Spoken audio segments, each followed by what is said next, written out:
non, le ballon avec Jean qui s'appuie sur Morshaw, qui essaie de se retourner, mais le ballon est mal donné et que c'est récupéré par Guigui.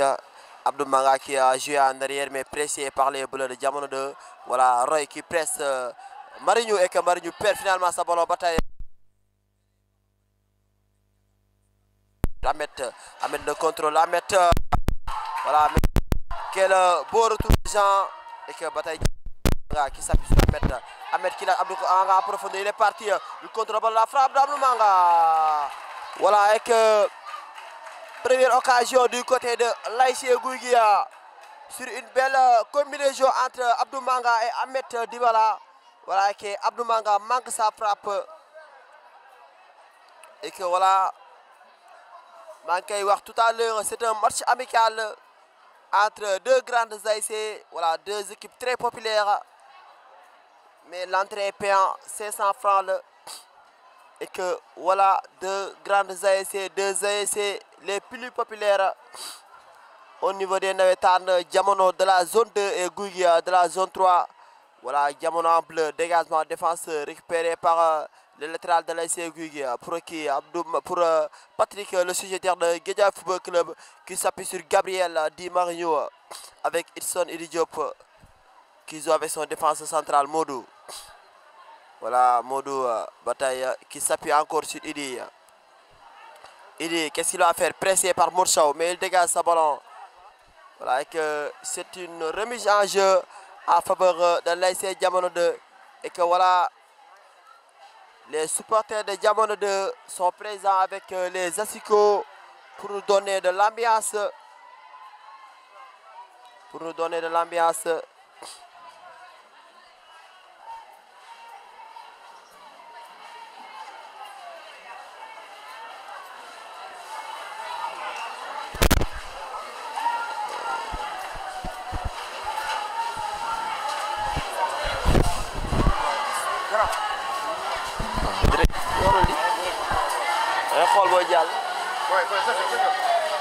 Encore rek encore da ngay xool booy jàll nga nekk bi liggéey encore quoi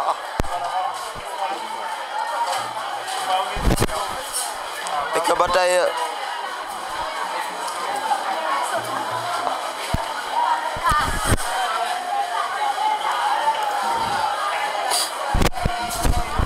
la ballon avec les oranges noirs de Guigui avec Kao Samba, qu'est-ce qu'il va faire? Qui s'appuie sur Abdou Manga. Abdou Manga, mais Patrick est devancé par Morshaw et commet une faute sur Morshaw. Et que c'est un coup franc au niveau du militaire rapidement avec Morshaw qui s'appuie sur Jean. Voilà, Jean qui donne ce ballon à son gardien de but en maillot rouge pour son défense centrale. On va voir qu'est-ce qu'il va faire.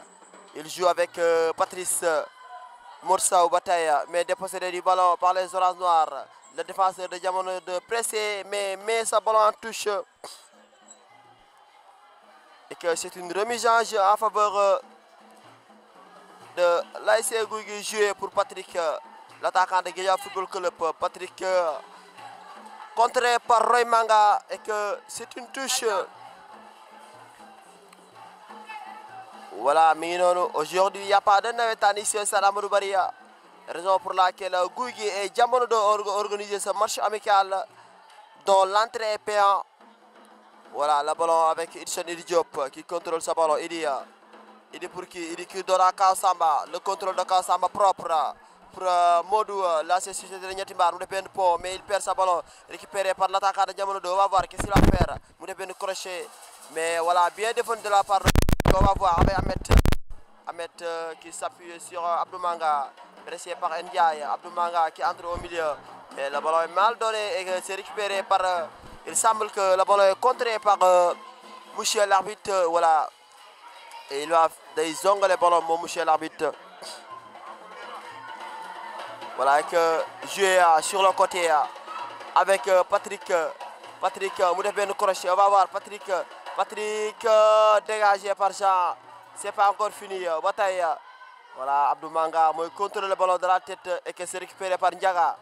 Ndiaga pour Abdou Manga. Abdou Manga, le contrôle est manqué et un bon retour de Fallou. Et que Abdou Manga fait une faute sur Fallou. Un très grand attaquant Abdou Manga. L'ancien joueur de l'ASC Bokk Xalaat. Machine à but Abdou Manga. Bataille. Voilà, oh, il faut voir d'abord ton défenseur avant de faire cette passe capitaine. Voilà, bataille avec Moursawa, le contrôle orienté. Un technicien Mondawa, Moursawa, bataille. Voilà, et que c'est pas encore fini. La ballon n'est pas sortie. Allez, en contre avec les Bleus de Diamono 2, le centre. Bataille récupérée par Roy Manga. Roy va passer, il est rapide. Roy dans la surface. Et que voilà, Diamono 2 qui réagit avec un excellent Roy. Mu daal di benn contrôle daal di jaar ci kanamu défense et que faire une frappe croisée et voilà et que le ballon passe juste à côté des buts de Hudson Idi Diop. Roy et Hudson se connaît. Roy un ancien joueur de l'ASC Gueule Tapée et Idi un ancien joueur de l'ASC Xalé Cité de la zone 2. Ils se connaissent également. Voilà, Roy a l'habitude de marquer dans les buts de Hudson Idi Diop, mais on va voir ce soir est-ce que day loolu day am si li nga xam ne moom mooy match amical yi.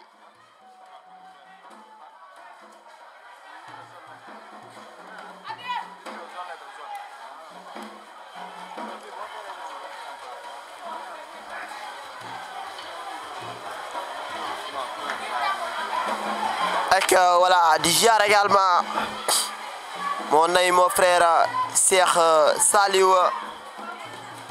Voilà, mu nekk un jeune très intelligent, très dynamique, Cheikh. Mu nekk voilà un vendeur de téléphone. Voilà, di leen wax bu baax di leen ko contacter moom Cheikh. Et téléphone yu am solo lay jaay avec aussi des matériels de téléphone. Moom Cheikh Saliou di la ziar mon ami mon frère. Et que voilà avec Gabriel Gomis pour Hudson Idi Diop. Pour Hudson Idi Diop. Voilà, et que on va voir Ndiaye qui a mal contrôlé sa ballon et heureusement que Michel Labi a sifflé une position d'hors-jeu. Attention, Abdou Manga est un très bon attaquant. Un renard de surface. L'ancien joueur de l'ASC Bokk Xalaat. Voilà, avec Falilou, le contrôle de Falilou. Voilà, quel charme de Falilou. Voilà, c'est un joueur très charmant. Joueur bu feeling moom Fallou avec Jean. On va voir qu'est-ce qu'il va faire. Jean, bataille récupérée par Modou. Modou, le ballon est mal donné. Été récupéré par Diamono. On va voir. Roy Manga, il est passé. Et position de jeu. Voilà, avec une très bonne sortie de Idi qui a empêché à Roy Manga de voir les cages.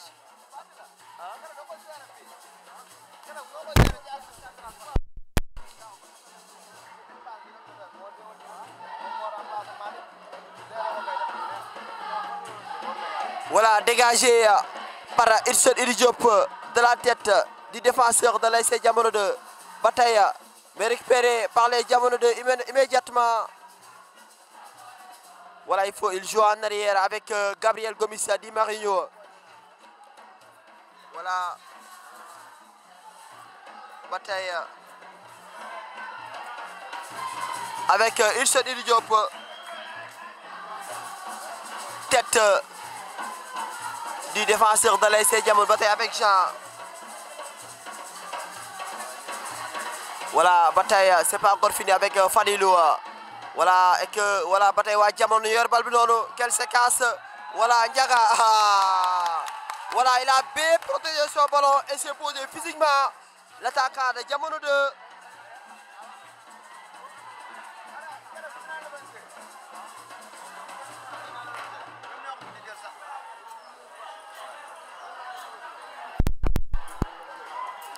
Voilà, je vais avec l'attaquant de Diamono, le compte orienté et centre et que Gabriel Gomis qui met sa tête. Bataille récupère avec Fadilou, le contrôle de Dial. Fadilou qui va lancer, qui a profondeur et que dégagé par Hudson Idi Diop. Voilà, qui a mis ce ballon en touche, mon Idi, l'enfant de Xalé Cité. Idi, finaliste avec l'ASC Gouy l'année dernière. Un gardien très fort en séance de tir au but avec Moursawa qui va lancer, qui a profondeur. Voilà, un très beau retour de Fadilou. Voilà, et que la passe de Fadilou est contrée.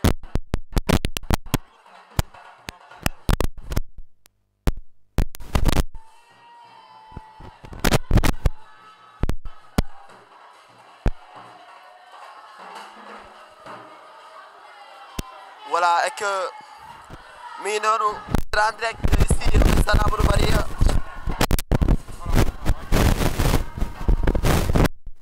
Et que Jamono yor ballon au milieu de terrain day contrôler le retour de l'attaquant de Jam de notre de Puy plutôt il commet la faute que jar également mon frère Cheikh Saliou borom Jambar Business borom téléphone yu am marque yi borom téléphone yu am doole yi moom Cheikh téléphone yu original échange vente et tout lay def borom Jambar voilà ak Modou Sow moo yor ballon avec Fadilou. Voilà, Fadilou qui écarte complètement le jeu.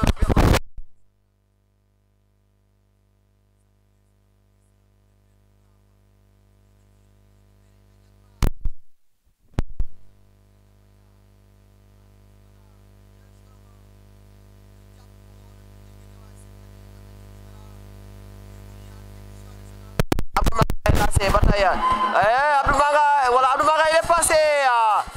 Voilà, avec des écopé bien de carton jaune. Mom le défenseur central de Jamono 2, le petit frère de Moussa Ndiaye. Voilà, avec dafa def ben mauvais contrôle. Ahmed daal di ñu imposer physiquement. Daal di jël ballon bi passer devant Ndiaye et que Ndiaye commet une faute. Voilà, attention, Abdou Manga est un attaquant très costaud. Abdou Manga, un renard de surface.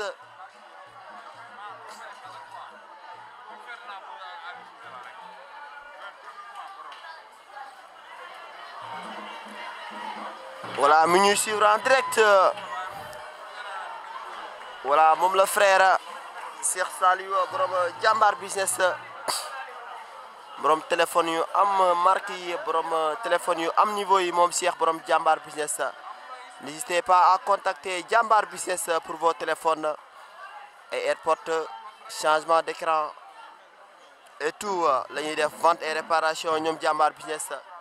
Voilà, et que c'est un coup franc bien placé. Il y a 4-5 jours de l'ASC Gouy autour du ballon.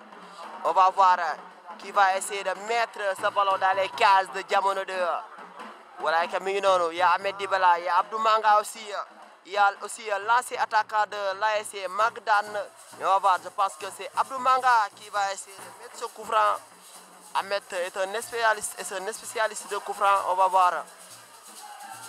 Voilà, on va voir qui va tirer. Abdou Manga devant le ballon et que Ahmed aussi devant le ballon. On va voir qui va essayer de mettre ce ballon. On va voir que l'arbitre est en train de parler avec les joueurs de Jamono 2. Attention, attention, attention, attention, attention.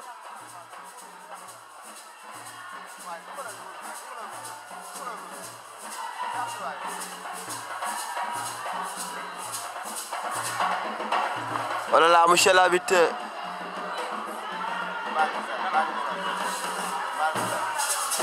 Et que voilà, heureusement, on va voir l'arbitre était sur la voie de donner un carton jaune. Oui, un carton rouge à un joueur de Jamono 2, mais on va voir. Il faut se calmer. Il faut se calmer. Il faut être discipliné aussi. Un joueur ne doit pas avoir l'habitude de parler trop sur le terrain. Voilà, comme Bruno Fernandes. Voilà que ce coup franc, Abdou Manga s'élance. Je pense que c'est Ahmed Dibala qui va mettre ce ballon. Ahmed! Ça passe un tout petit peu. Voilà, et que c'est une sortie de but en faveur de l'ASC avec Fadilou, l'extérieur du pied qui va essayer de lancer l'attaquant, mais devancé par Diaga qui va porter ce ballon. Non, il va mettre ce ballon en touche. Voilà, et que c'est une remise en jeu en faveur de l'ASC Jamono. Moursawa qui joue rapidement vers Fadilou. Fadilou qui écarte complètement le jeu. Et que vers Patrice, oh là là, Patrice contré. Voilà, récupéré par Roy Manga pour Patrice. Bataille avec Roy Manga. Roy qui va lancer Patrice en profondeur. Mais récupéré par les orange et noirs de Gouye et que voilà, day nekk benn remise en jeu en faveur des joueurs de l'ASC Jamono 2 en bleu. On voit nettement une légère domination de l'équipe de Cheikh Wade, l'équipe des Koundoul Koundoul Jamono 2.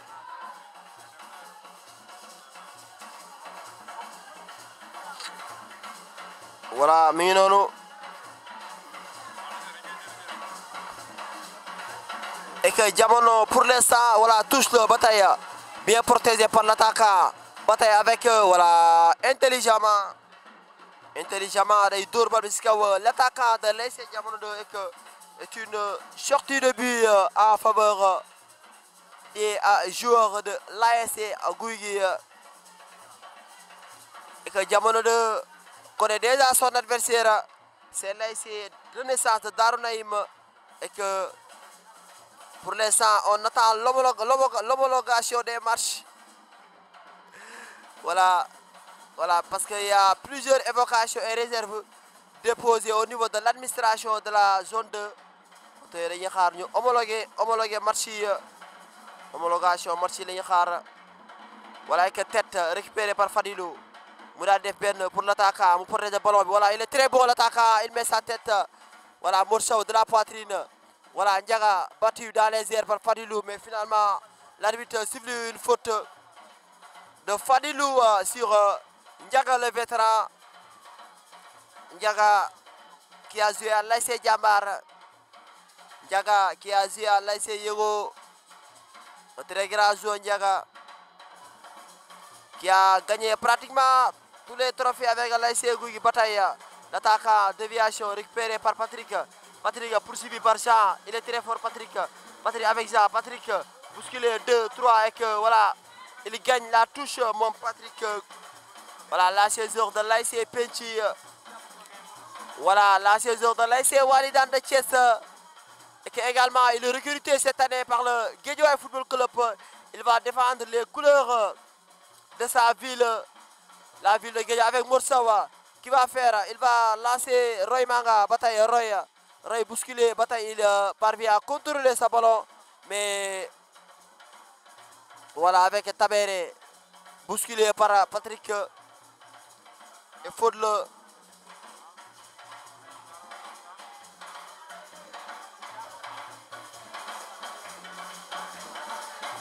Kaosamba pour Idi. Dégagé. Récupéré par Patrick. L'enfant de Boko Dioma.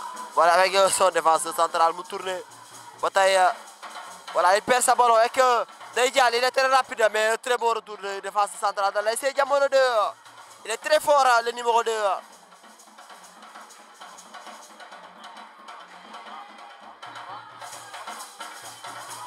Bataille avec Tabéré pour qui l'attaquant n'a pas suivi le ballon qui est donné par Tabéré et qu'il joue avec son gardien. Bataille, qu'est-ce qu'il va faire? Moudef, un dégagement.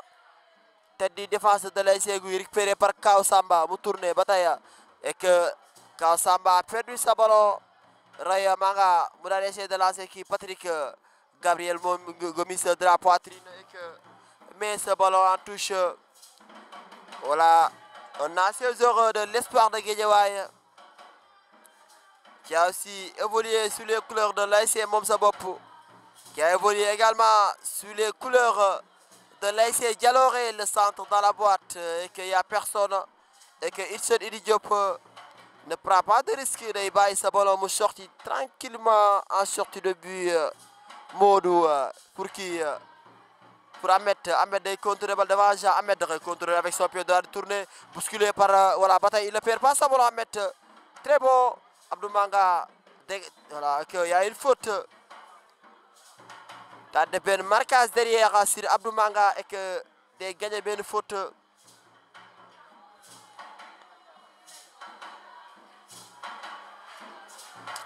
Bataille pour Ahmed, pour qui Ahmed pour Abdou Manga, mu daal di benn crochet daal di jàll.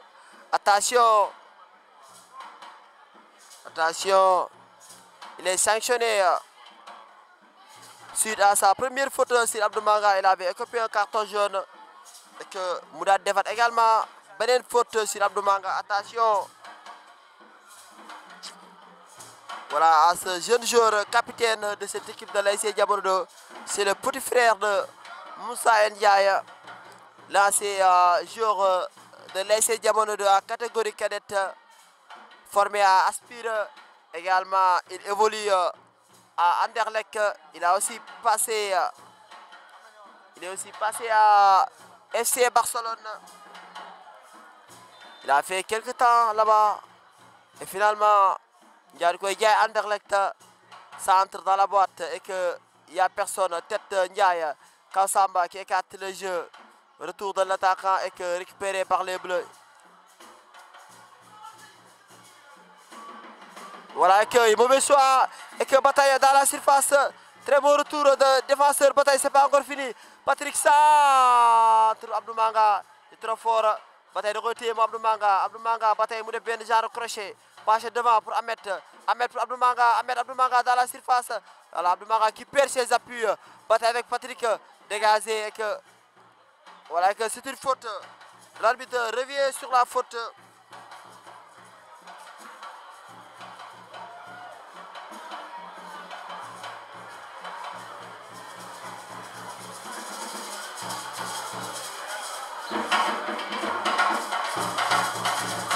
Et que voilà, Morsawa pour Ndiaye, pour qui? Pour Fadilou.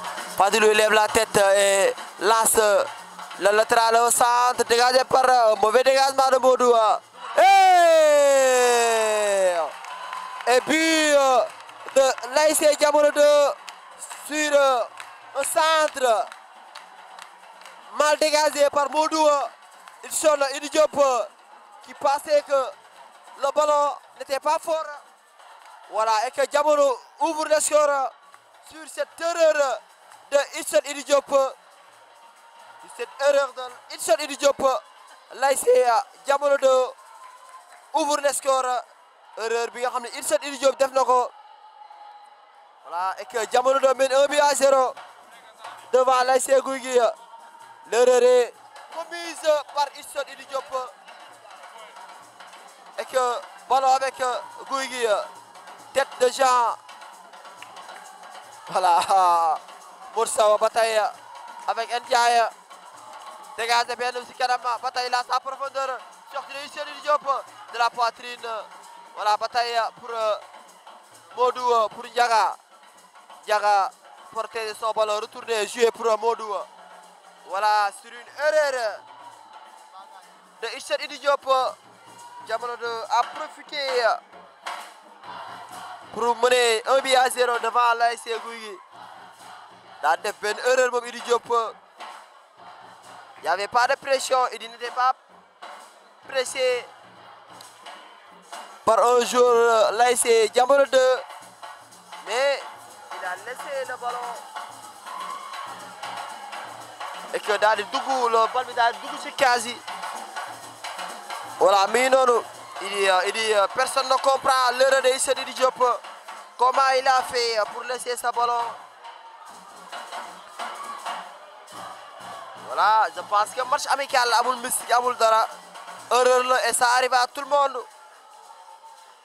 On le comprend, c'est un très grand gardien, mon midi. Voilà, l'ancien joueur de Diamono de Fatick, l'ancien joueur de GIA, Jeanne d'Arc. Il dit très grand gardien. Il a aussi évolué à l'ASC Diamono 2. Voilà, et que hier, suite à la sortie du PV de l'EDCAF de Guédiawaye, l'ASC Ngoné Teye est suspendu pour le reste de la saison. Et que il y a des amendes de part et d'autre. Et que pour l'instant,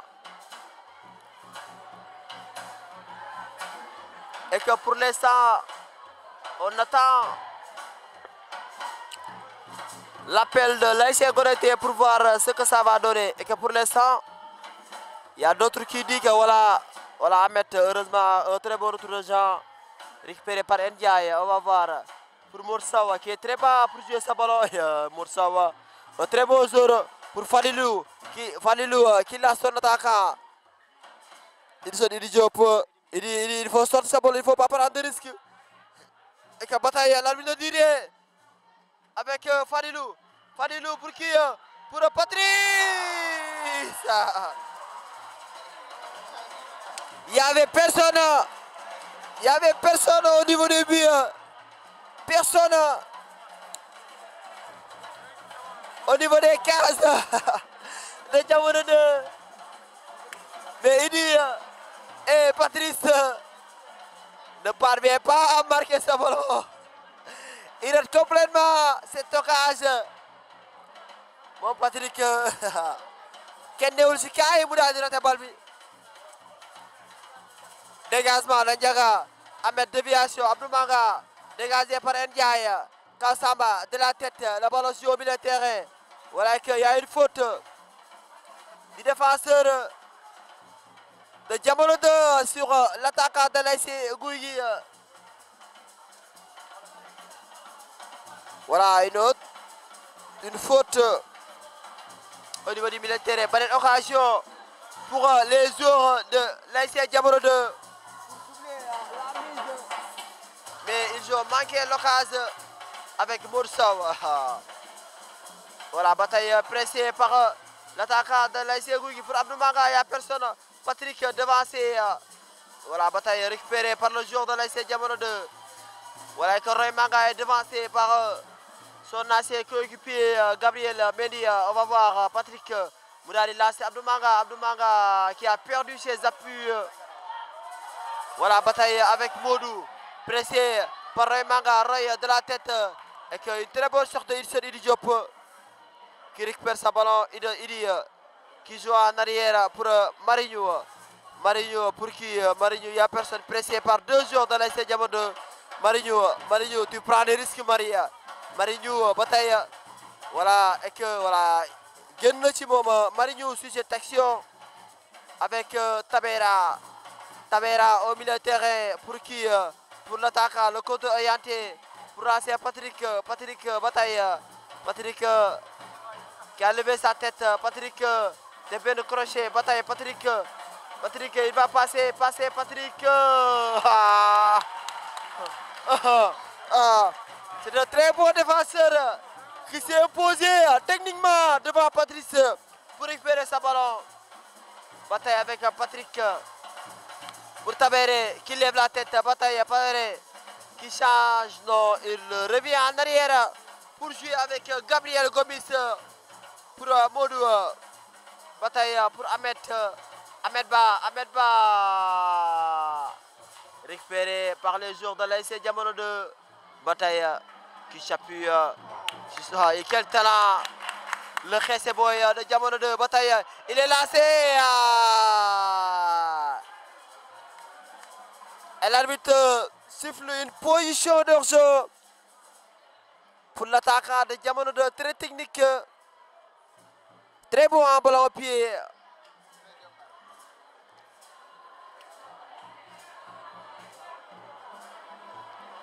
Voilà, tête du défenseur central.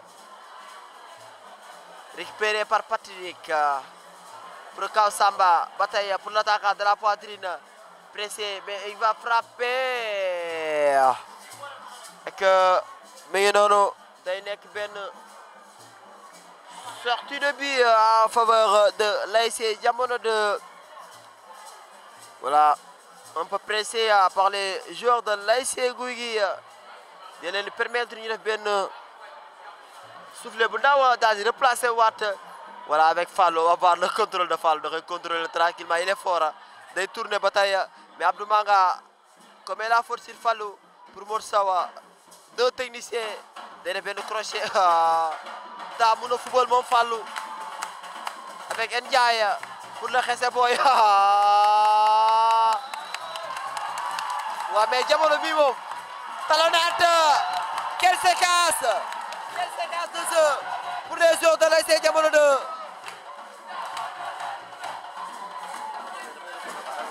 Voilà, bataille avec les joueurs de l'ASC Gouy dégagé par Gabriel tête de Ndiaye de la poitrine mais il faut une faute sur Abdou Manga.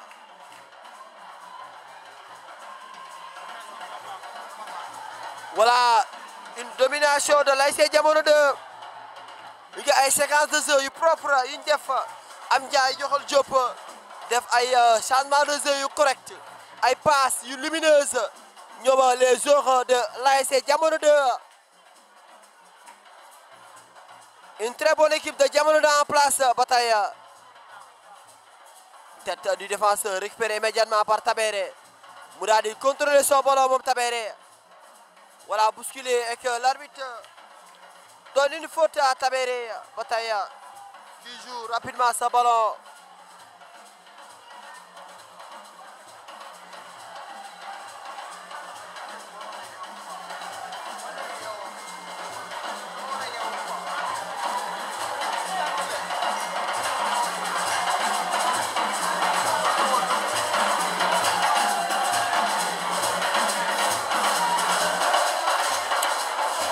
Voilà, c'est un coup franc au niveau du militaire en faveur des joueurs de l'ASC Gouy Gui. Ils joué rapidement, mais c'est encore perdu par Patrick, mais il obtient la touche jouée rapidement pour l'attaquant. Mu contrôle la poitrine, dans de porter son ballon. Bataille qui est écarté sur Abdou Manga. Il lève la tête, il va essayer de passer Abdou Manga. Bataille, il ne perd pas sa ballon. La passe d'Abdou Manga contrée, récupérée par Morsawa, mais récupérée encore immédiatement par les joueurs de l'ASC Gouy Gui qui lève la tête pour Ahmed. Et que c'est Jean qui met ce ballon en corner. Jean, le défenseur central de l'ASC Diamono 2 qui a évolué aussi sur les couleurs de l'ASC Yakar, champion zonal, champion départemental en 2017. Maman Jean, champion régional avec l'ASC Alliance. Ahmed dans la boîte. Et que faute de... Mais la faute de Abdou Manga sur le gardien de l'ASC Diamono 2.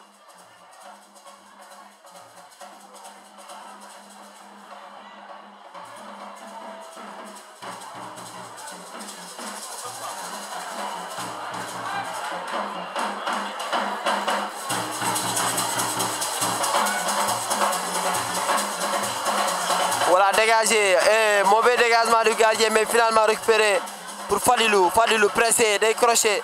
Bataille mon Fadilou, dans des belles tacles, avec il n'y a rien. L'extérieur de Fadilou, et heureusement Marignou devancé par l'attaquant. Bataille qui porte son ballon, qui lève la tête. Pour qui voilà, pour Roy Manga, Roy dans la surface. Roy qui donne ce ballon à Morsawa. Morsawa encore pour Roy Manga, Roy qui lève la tête. Le 1-2. Mais bien défendu de la part de Modou Tabéré. Voilà, Tabéré bousculé et perd sa ballon. Mais l'arbitre siffle une faute en faveur de Tabéré. Voilà, Mino nous joue rapidement pour son latéral gauche. Pressé, Mourad de tourner Bundawa. Il lève la tête pour lancer Ahmed en profondeur. Ahmed n'a pas jeté. Ahmed. Jean qui demande du calme, de la sérénité à ses joueurs, de se calmer. Bataille jouée rapidement pour Falilou. Le mou def non mon Falilou. Un talent à l'état pur du football moderne, mon Falilou. Mais non, pour Morsaw qui est lancé. Voilà, Modou Bokoy top non day dem wala Morsaw le centre. Voilà, avec un mauvais centre de Morsaw. Mais quel joueur Falilou. Quel joueur, quelle technicité, les contrôles et les gestes de Fadilou. Il faut qu'on en parle, le joueur de l'ASC Diamono 2. Il est très talentueux. Voilà, qu'il faut le sur Ndiaga, le vétéran Ndiaga.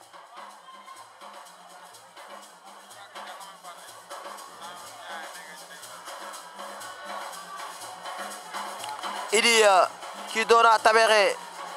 Mouradi Dor Ndiaga ballon, Mouradi qui contrôle avec son pied droit. Ndiaga pressé. Par un joueur de l'ASC Diamono 2, bataille avec Kansamba qui s'impose physiquement, bataille Djiragoula, Fadilou le tacle. Voilà, bataille Fallou qui est bon offensivement mais aussi pas mal défensivement mon Fadilou. Voilà dégagement de Idi. Voilà c'est une passe pour Patrick. Voilà. Voilà défenseur de Diamono 2 qui s'impose encore techniquement. Qui ne laisse pas à Patrick le temps de se respirer. Voilà du ko may dara moom le défenseur de l'ASC Diamono 2 qui s'impose techniquement et physiquement aussi. Mais il y a une faute de Tabéré dafa xëcc moyen bi mais Tabéré qui joue rapidement pour Patrick mais la mooy récupéré par Patrice ba tey pour Marinho. Voilà qui gagne la faute moom Marinho un joueur très technique et très expérimenté moom Gabriel Gomis di Marinho le natif de Baylay. Voilà maa ngi leen koy wax tout à l'heure il a joué aussi à l'ASC Jalooré. Voilà finaliste l'année dernière avec l'ASC moom sa bopp moom Marinho. Cette année il a pris l'engagement à défendre les couleurs de l'ASC Gouy ba tey. Voilà le défenseur de l'ASC Diamono 2 il est très fort très technique ba tey moo yor ballon bi noonu. Voilà mi ngi noonu def na ko pour Patrice pressé par le latéral de l'ASC Gouy mais il ne l'empêche pas de jouer ce ballon. Mais l'attaquant de l'ASC Diamono 2 bousculé qui réclame une faute à monsieur l'arbitre. Voilà mi ngi noonu.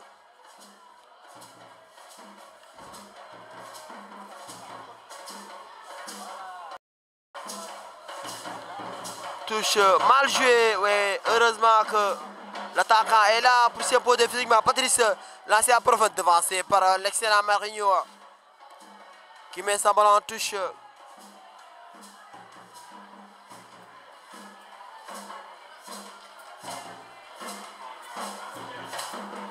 On vous rappelle que Diamono est devant sur la marque de 1-0. But marqué contre son camp. Voilà Ahmed Dibala qui lève la tête pour lancer l'attaquant en profondeur. Mais non, non. Voilà, avec Jean qui va au marquage. Jean qui va au duel. Bataille, il joue en arrière avec Tabéré. Tabéré qui lui redonne la balle. Mais dégagé par les joueurs de l'ASC Diamono 2. Voilà. Mais ne passe quel est l'homme def Ahmed. Et qu'il y a un joueur de l'ASC Gouy qui est à terre. Voilà. Et que parce que demain c'est la zone 1 qui va continuer ses matchs ici au stade Amadou Barry. Voilà, aujourd'hui c'est l'équipe nationale du Sénégal qui joue au stade Maître Abdoulaye Wade. C'est la raison pour laquelle les matchs de la zone 1 sont déprogrammés et que ils vont continuer leur match demain ici au stade Amadou Barry avec la zone 1 et que dina nekk en direct sur Info Plus TV ak tous les autres chaînes YouTube. Voilà yi xam ñooy diffuser les matchs en direct.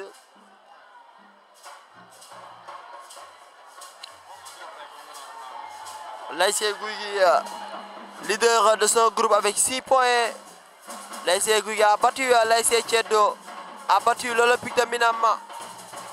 Voilà, mu dese ko benn match digganteem ak ASC Yego.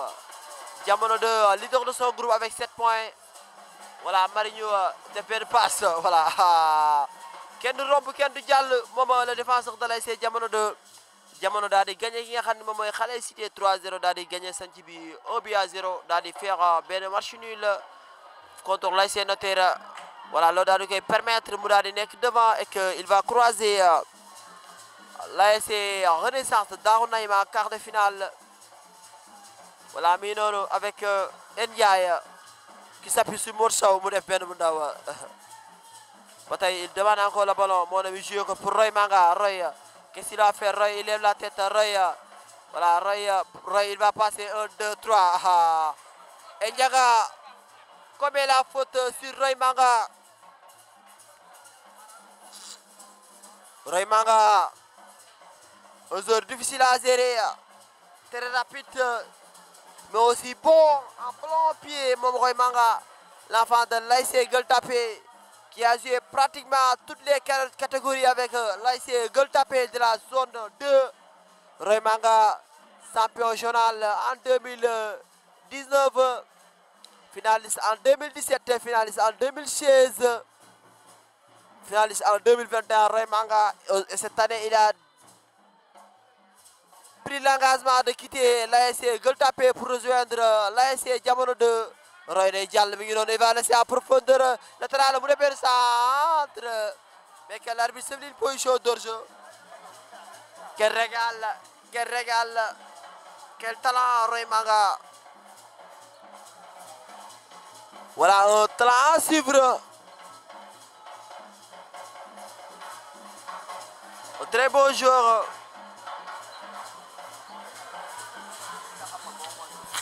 L'enfant de Gueule Tapée, voilà, tête du joueur de l'ASC Jamono 2, bataille récupérée par Tabéré qui s'impose physiquement, qui protège bien son ballon, Mom Tabéré, et que l'arbitre protège Tabéré en sifflant une faute en faveur de lui. Et que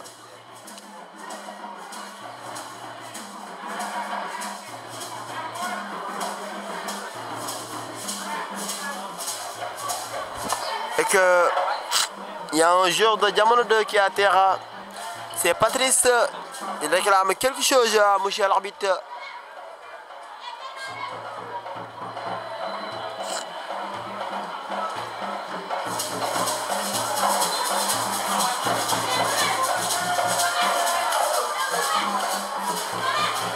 Et que voilà le très grand défenseur, un joueur très technique, le défenseur central de l'ASC Jamono 2. Un talent à suivre, un joueur agressif, un joueur technique, un joueur physique, qui fait aussi des relances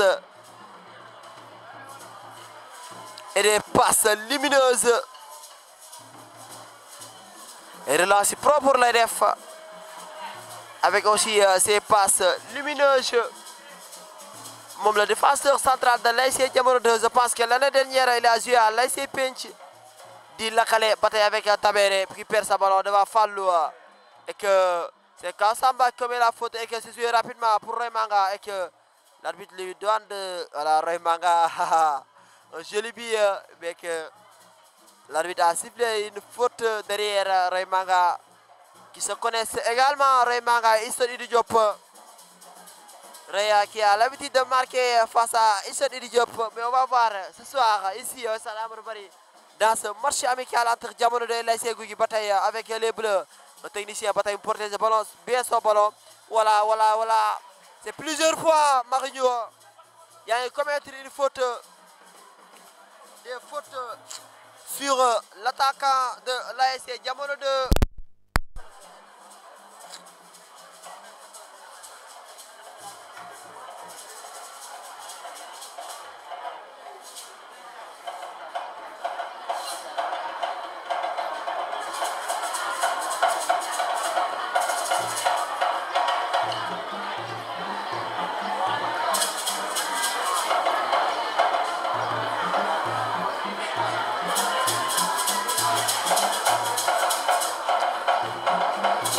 C'est un très bon coup franc bien placé, et que je vois Fadilou et Moursawa autour du ballon. Fadilou, un jeune joueur, un talent à suivre, mon Fadilou. Et que Fadilou devant le ballon, et qu'il y a Moursawa à ses côtés, et que c'est Fadilou qui va essayer de doubler la mise. On va voir Fadilou, le coup franc. Et que l'arbitre ne tarde pas, voilà, à siffler la pause ici au Stade Amadou Barry entre l'ASC Gouy Gui et l'ASC Jamono 2. Et que c'est 0, et c'est que 1 but à 0, c'est 1 but à 0 en faveur de l'ASC Jamono 2. Un but contre son cas sur une erreur de Issa Idi Diop. Et que Jamono en profite pour mener 1 but à 0 devant l'ASC Gouy Gui. Et que ñu daal di dem ñëwaat.